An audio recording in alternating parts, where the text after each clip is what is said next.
Legislative game of chicken is shaping up on Capitol Hill as House Republicans are hoping to force a vote on the Born Alive Abortion Survivors Protection Act, while Senate Democrats are set to dare their GOP colleagues to filibuster an Asian American hate crimes bill. Let's discuss these so-called messaging bills with Republican Senator from Tennessee, Marsha Blackburn. Welcome back, Senator. Thank you, Shannon. Thank you so much. So let's talk about this bill that would have to do with Born Alive, essentially saying if a child survives an abortion, is alive, that the doctor will have to render medical care, things along those lines.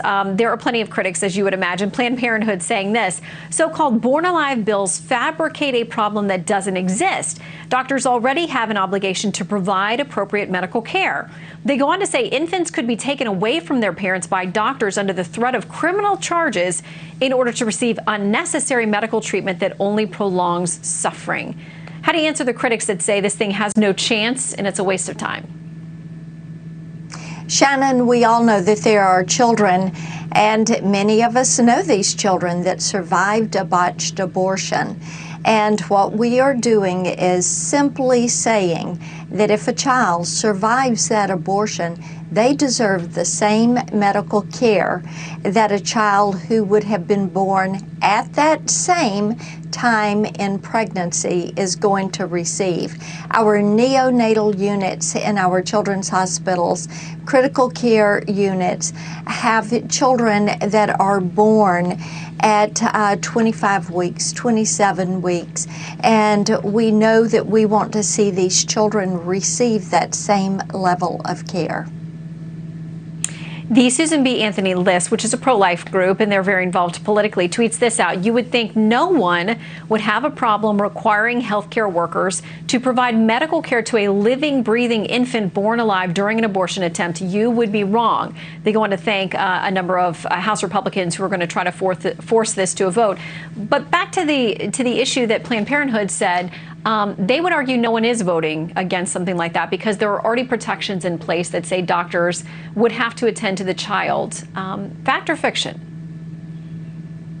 I would say that is fiction. We do know that there are some abortion clinics where there are doctors that do not have admitting privileges into hospitals. We know that there are some clinics that if that baby is born alive, that they will go ahead and puncture, especially some of these clinics who harvest some of these organs from these babies. This is something that you say is barbaric, and yes, indeed, it is.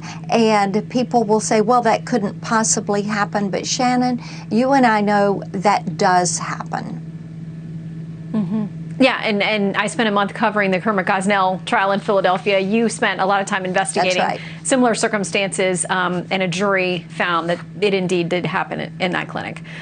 So about this anti-Asian American hate crimes bill, it sounds like it's got a good aim there, of course, to make sure that we are cracking down on anybody who would engage in this kind of hate crime. NBC News says this: the legislation would direct the Department of Justice to expedite the review of hate crimes related to COVID-19 that were reported to law enforcement agencies and help them establish ways to report such incidents online and perform public outreach. Democrats are asking why you wouldn't be behind voting for something like that. One of the things that we're concerned with is some of the language in this bill that would actually prohibit and take away your ability to talk about COVID-19 and the origins of COVID-19. So you may see the Senate go ahead and move to this bill, and in order to address some of the problems that exist with this bill, we would have a series of amendments. And Shannon, I'm one of those. I am against all crime and against anything that would be called hate crime. I intend to champion people that are fearful that they may be a victim of hate crime. And to this bill, there are a series of amendments that you will see us put in place that would help people protect themselves. You know, the statistics show us that the Asian American